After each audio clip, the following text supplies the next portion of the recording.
बिस्मिल्लाहिर्रहमानिर्रहीम। इस वीडियो में हम डिस्कस करेंगे कि रेगुलर एक्सप्रेशंस कहाँ पर फेल हो जाती हैं और कहाँ हमें ज़रूरत महसूस होती है कि हम एक नई नोटेशन की तरफ मूव करें।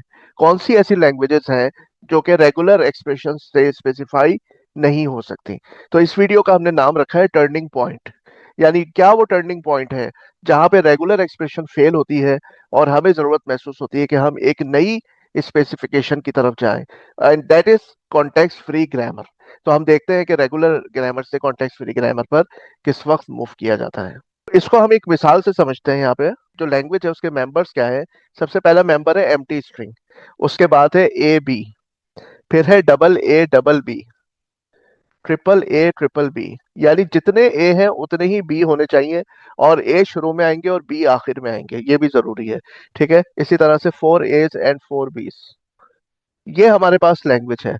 अब आप बताइए कि आप इसकी रेगुलर एक्सप्रेशन कैसे लिखेंगे। क्या हम इसको ए स्टार बी स्टार कह सकते हैं?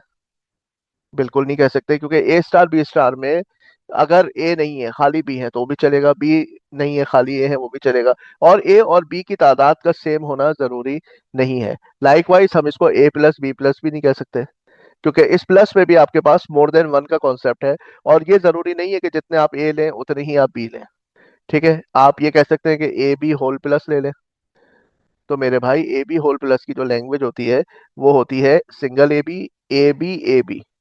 तो इसमें क्या है, ये ए बी रिपीट होता रहता है।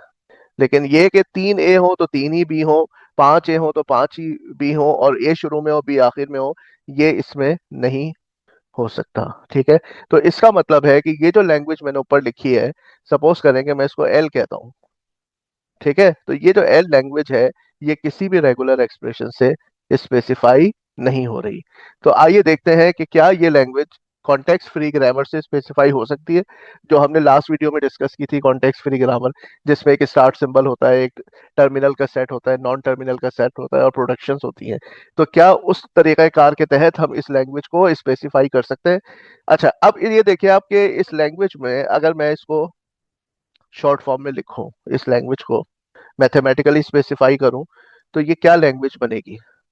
ठीक है, मैथमेटिकली ये बनेगी ए की पावर एन बी की पावर एन। यानी जो ए की पावर हो सेम वही बी की पावर, यानी अगर ए 3 है तो बी भी 3 हो। ठीक है, अच्छा यहाँ पर आपने देखा कि एम्प्टी स्ट्रिंग भी इसका मेंबर है।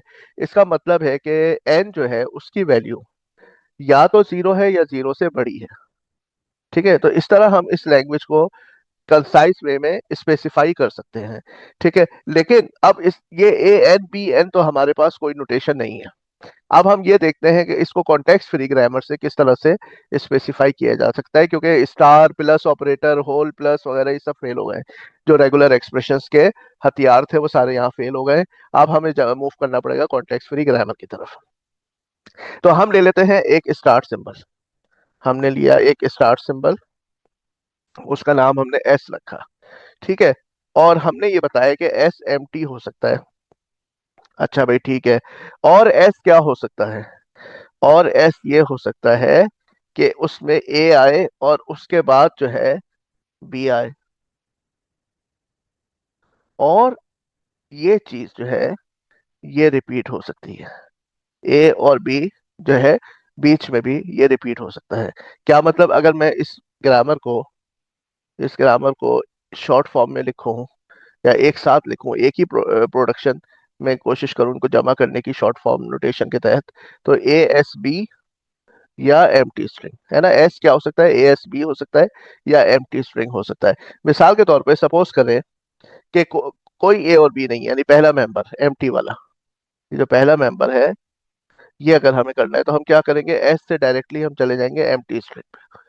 ठीक है, एक ये हो गई हमारे पास सेंटेंस।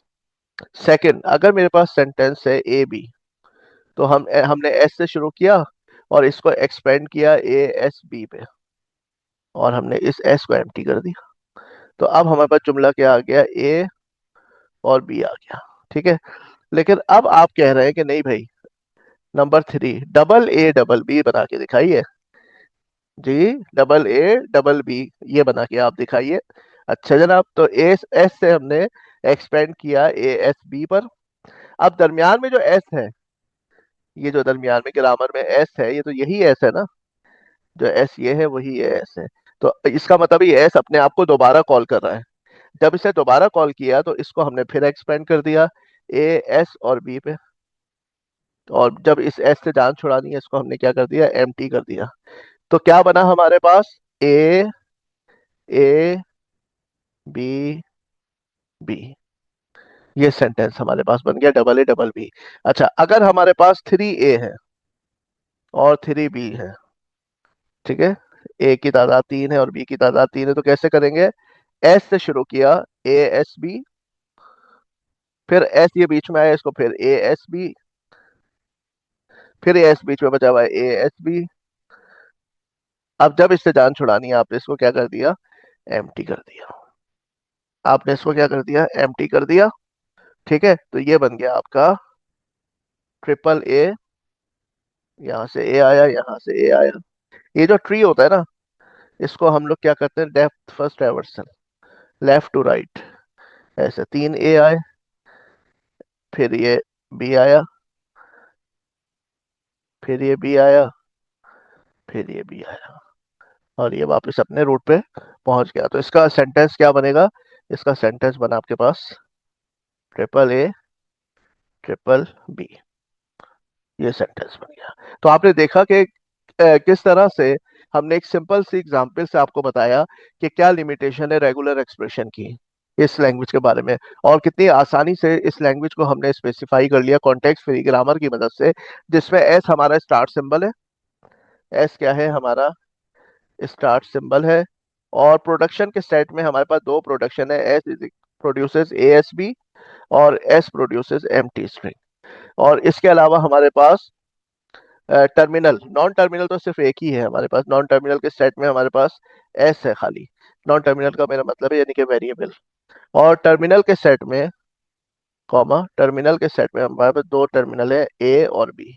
याद रखिएगा, एम्प्टी स्ट्रिंग को हम टर्मिनल के सेट में नहीं लिखेंगे, क्योंकि एम्प्टी स्ट्रिंग की अपनी एक स्पेसिफिकेशन है कि वो क्या है, ऑप्शनल चीजों को रिप्रेजेंट करती है। वो कोई चीज जो खत्म हमें करना हो, ऑप्शनल हो, उसकी मौजूदगी हो भी सकती है और नहीं भी, उसके लिए हम एम्प्टी स्ट्रिंग को बतौर खास मीनिंग के इस्तेमाल करते हैं। तो जनाब, सूरत हाल क्या हुई, नतीजा क्या निकला, नतीजा ये निकला कि जो कॉन्टेक्स्ट फ्री लैंग्वेजेस हैं वो सुपर सेट है रेगुलर लैंग्वेजेस का। रेगुलर लैंग्वेजेस महदूद है, ठीक है, और कॉन्टेक्स्ट फ्री लैंग्वेजेस उनके ऊपर है। हर रेगुलर एक्सप्रेशन की आप सीएफजी लिख सकते हैं, लेकिन हर सीएफजी जो है उसकी आप रेगुलर एक्सप्रेशन नहीं लिख सकते। तो सीएफजी जो है वो सुपर सेट है रेगुलर एक्सप्रेशन का। ठीक है, चलिए जनाब, सब्सक्राइब नहीं किया है तो सब्सक्राइब कर लीजिए और शेयर जरूर कीजिए भाई अपने दोस्तों में। आपके दोस्त होंगे यूनिवर्सिटी में जिनको जरूरत होगी कि अच्छा से उनको कोई टॉपिक समझने का मौका मिले, तो उनको आप ये मेरा चैनल फॉरवर्ड कीजिए ताकि वो इससे इस्तेफादा करें, उनको भी फायदा हो और हमें भी फायदा हो, विन विन सिचुएशन हो। ठीक है, थैंक यू वेरी मच।